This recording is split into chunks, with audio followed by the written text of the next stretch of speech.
Yeah, let's talk about it.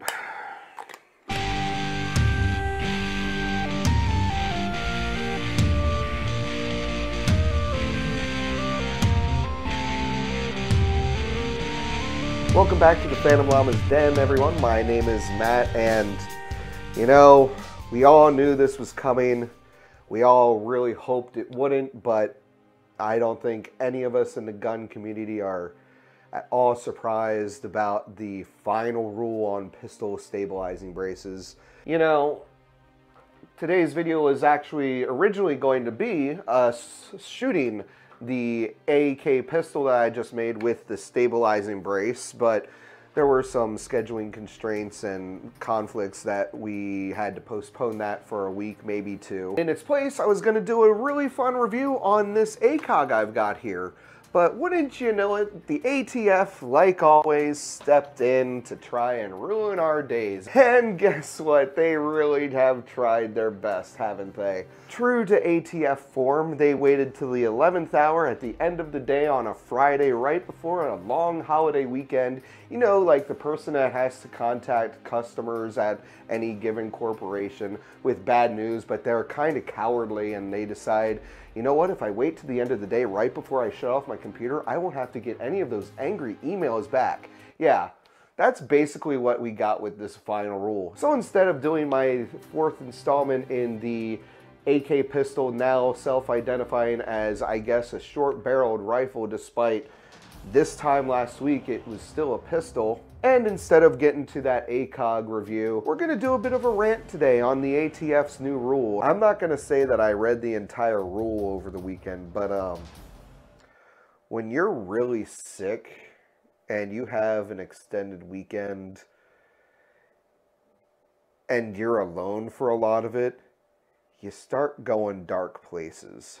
Now, if this is the first time you've been to the channel, I'm sorry this is the first video you're going to have to see. Usually we try and keep things a little more upbeat, a little more positive, but in this day and age, if you're a gun enthusiast in this country, especially if you live in Illinois or Oregon or California or anywhere on the West Coast, it's not really that great of a time. And I truly feel for all of y'all in those states that are getting to be more and more anti-gun. If you want my advice, move to Iowa, move to Texas, move south, where we still like guns and still believe in the US Constitution. So today's video is going to be more of a gun talk rant video. If you want, you could probably just put me on in the background. I'm not going to really have too many visual aids here, though I might throw up an occasional fun thing on the screen. But if you want to go do some other stuff or do your homework or whatever you have going on in the rest of your life, I totally get it. Just leave this playing in the background. It really helps our view time. So the ATF's final rule on pistol stabilizing braces just dropped on January 13th, 2023 at the end of the day. And right off the bat, this is going to affect upwards of 40 million firearms in this country. And those are just the ones that are registered. That doesn't even include guns that have been built at home. So already you're looking at, well, this is affecting weapons that are in common use in the United States, which is already kind of a big no-no according to the Supreme Court. What this rule is effectively doing is reclassifying any firearm that has a barrel length under 16 inches, which previously was a pistol. If you have a brace on it, it is no longer a pistol, it is now an SBR, a short-barreled rifle. Now, if you aren't familiar, short-barreled rifles, as part of the Gun Control Act, the GCA of 1968, are now an NFA item. That means they are a regulated item. In order to have a short-barreled rifle, it has to be registered with the ATF. You have to have proper papers and approval from the ATF to own a short-barreled rifle. Along with that come a lot of other regulations, like you can't just privately sell the weapon. You have to get approval from the ATF to sell the weapon. You can't go out of state unless you already have approval to go out of state with the weapon. It's ridiculous. Now, if all of this sounds confusing, I'll use some visual aids here. This is my AR-15. It has a stock. It is designed specifically to be shouldered. For the record, this is a clear gun. There is no There are no rounds in this. Please don't freak out. But a stock is designed to be shouldered. All right? Now, with the advent of a stabilizing brace, you have this piece right here. This is the brace. You see the Velcro here? I'm not going to do it up right now. The idea with a stabilizing brace was that it would attach to your forearm, allowing you to shoot a pistol-sized weapon one-handed. And these were designed for those with disabilities. Maybe a person was one-handed. You know, these people still deserve to be able to defend themselves with the most effective tool available to them. You would be able to strap the brace to your arm with either Velcro in this case, or a simple sling, so it would provide that extra point of contact, and you would be able to fire more reliably with the gun. The ATF originally said, okay, these are fine. After all, legally, it is not a stock. With the advent of the stabilizing brace, it gave the gun community a sort of loophole, allowing for a device that, while it was not intended to be shouldered, could be. Time out. I can already hear a few of you getting angry at me and getting ready to type down in the comment section that I'm siding with the ATF and with the gun grabbers. No, I'm not. I completely disagree with this ruling. I completely disagree with a lot of things. I don't think that SBR should be an NFA item. I don't think suppressor should be. And you know what? Even though I really don't like or trust bump stocks, there is no way that a bump stock should reclassify a gun as a machine gun, let alone forced reset triggers. And you know what? We might bring that up here in a little bit as well, because a ruling just came down the line that it's really interesting. I think that's going to play a lot into the stabilizing brace. But I just want you to know that by me saying loophole, I am not trying to justify the ATF doing this. So okay, they're now trying to reclassify any gun that has a barrel length that's less than 16 inches that has a stabilizing brace on it as an SBR. So that means there are now 40 million plus potentially firearms in this country that fit into the SBR category that are unregistered. That also means that any person that owns one of those is disobeying the law and needs to register it, or they're gonna be a felon. And I could be wrong here. Correct me down in the comment section that if you have an unregistered NFA item, it's a minimum of 10 years in jail. That's always fun.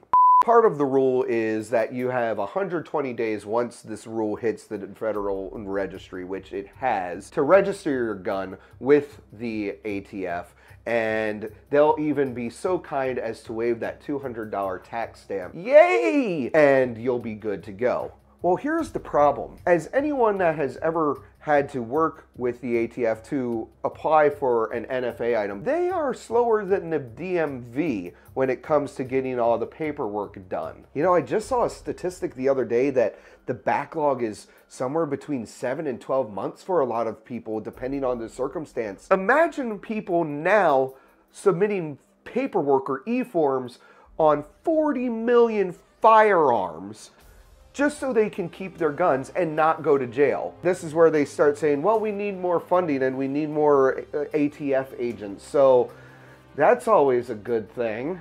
Okay, I'm just musing out loud here, and I am not condoning anything here, and I'm not here trying to give any kind of legal advice. I am in no way a legal expert. I will not be held accountable as giving any kind of advice to anybody here. That's not what I'm doing here. What would it look like if all the gun owners that had these guns all wound up being felons? That would be a really interesting picture to see them try and imprison everybody for 10 years. Now, aside from registering your gun with the ATF as an NFA item, you know, the SBR, they have laid out a couple other options you have, like, you know, destroy your gun. Remove the brace and throw it away, or make it so it can't accept the brace ever again. Imagine my AR-15 here without the stock. Huh, that's not very safe. Part of me can't help but wonder why the ATF is doing this. You know, on their website they say that They are here to protect Americans from violent crime. So maybe they think that reclassifying pistols with stabilizing braces is going to help reduce violent crime in America. I can't wait to see the statistics for 2023 not show that crime has gone down and shootings have gone down as a result of this rule. And speaking of the ATF's website, under their core values, it says they exist to uphold the Constitution. Really? Good job there, guys. With every one of your restrictions, you're infringing upon our rights as a free people more and more. So forgive me if I start sounding like a far right-wing conspiracy theorist here, but it feels like the ATF, along with a lot of other agencies within the government and a lot of other states, are just trying to purposely infringe upon our rights to keep and bear arms as a means of further tightening the noose on us, to further control us and keep us, the people, in check, when the Constitution was written for a very clear and distinct purpose of keeping the government in check. A wise man once said that a people that fears the government is ruled by tyranny, whereas a government that fears the people is an honest one. All in all, it's just a really crappy deal. And it's just another example of government overreach. And if you aren't familiar with how the branches of government work in this country, I highly recommend you learn, because you would be shocked at how often the different branches, especially the executive branch, have this overreach. And I'm not just talking about the current administration. I'm talking several administrations. We're talking as long as I've been alive. So don't think that I'm even picking a side here, even though it's pretty clear which side I'm following on, especially with this issue. The ATF is part of the executive branch. They are an enforcement agency. Law enforcement agencies cannot write law. They are the enforcers of the law that is written. Law is written by the legislature, you know, Congress, whether it's on the federal level or on the state level. You can even work your way down to the county and even the city level. But it is the legislature that determines the laws that the executive branch, the law enforcement agencies, enforce. The ATF has waffled back and forth on the legality of stabilizing braces. All of this time, it just keeps getting overturned or set aside until this final rule. Now they're saying this thing that is not legally a stock, by definition in law, it is not a stock. It is now a stock, and therefore it is illegal to have this without registering it with the ATF. Anybody else see a problem with that? It didn't go through Congress. The executive branch has taken on legislative power and is now enforcing laws that they have created. It sets a very dangerous precedent.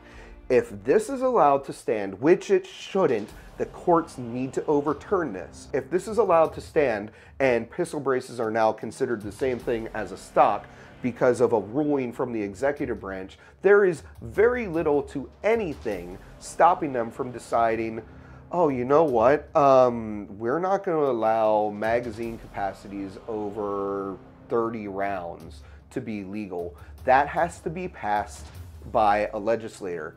And it's being done in some states that I mentioned at the beginning of this video, and God help you all. But it would be like the ATF saying that. It would be like the ATF saying, you know what? Colt 1911s are no longer legal. What? Aside from that government overreach, it is a blatant violation of the Second Amendment to the Constitution. The right to keep and bear arms shall not be infringed. I left off the first half of that because we are just going to focus on the absolute, yes, the absolute portion of this amendment shall not be infringed. Every gun restriction is an infringement. Any restriction is a violation of the U.S. Constitution. You are affecting 40 million firearms in this country. It is a firearm, it is a style of weapon in this country that is very common. You can't do it. And yet they're gonna do it. We keep forgetting can happen. The Constitution and laws on the book are literally just on paper. We can say that the Constitution and the Bill of Rights and every amendment that has ever been passed protects our God-given rights, but it only protects them as far as we allow them to protect us. Now, we've always had law enforcement to keep and protect the Constitution. And if there are any law enforcement agents out there watching, I beg you, Americans everywhere beg you, hold to your oaths and uphold the Constitution, because we are entering into very dangerous and scary times for the people. If the ATF is allowed to trample on this, on the stabilizing brace technicality, and not go through due process and not have legislative action passed on it, if we allow our rights to be trampled on, we have no rights. We have to start defending our rights. So naturally, this is where I do my call to action. YouTube and anyone watching this video, I am not inciting rebellion. No one wants war. Anybody out there watching this video, or any gun enthusiast that actually wants Civil War 2.0 or a Revolutionary War 2.0, please check yourself, because war's bad. What we need to do is hold our elected officials accountable, so that our accountable elected officials can hold these law enforcement agencies accountable and keep them from going rogue like the ATF. And Department of Justice really seems to be enjoying. Oh, I'm getting angry. This is water. I've actually been cutting back on my drinking in 2023, and I'm actually getting over whatever's been going around lately, so I'm really cutting back on my alcohol. It feels weird. My brain is more clear than ever, and I'm angrier. Like I said, this pistol brace rule is setting a very dangerous precedent. At time of filming, I know there are a number of lawsuits already being filed against this rule. And, you know, like I said at the very beginning, I think it was the Fifth Circuit that has basically said that the ATF has no right or ability to regulate or ban bump stocks. With the lawsuits and the court decisions that we've been seeing lately, I really think that this brace rule will be challenged. I really hope so. I need to stop before I have an aneurysm. I don't like getting this way on the channel, but this latest farce of a rule from the ATF it really hit close home, especially because of my AK pistol, now I guess SBR, according to the ATF, until they change their mind on what defines what again. I want to thank everybody for sticking with this one. It wasn't the easiest to listen to, I'm sure. Again, I hope the magic of editing has made some coherent thought come out of this. Please stay calm, be angry, but stay calm. Write and contact your local representatives. Make it known that this is unacceptable, that the ATF is grossly out of line. And if this is allowed to happen, it is setting a huge and very dangerous precedent for any future rules from the ATF or any other governing body to break the Constitution and break the law. Next week, we'll be getting back to our normal stuff with the ACOG review. Steve and I will get that AK out to the range to see how much better it shoots now that I've done so much work on it. And you know, I've got some really fun other full-fledged American firearm content coming. Things that, you know, in America, we're allowed to build our own We really look forward to showing you what we've got planned for the coming weeks and months. You'll want to stay tuned. Anyway, I hope you enjoyed this video. If you did, please hit the like button, consider subscribing to the channel and hitting the bell icon for future notifications. As always, don't take life too seriously, please, and make it a great day.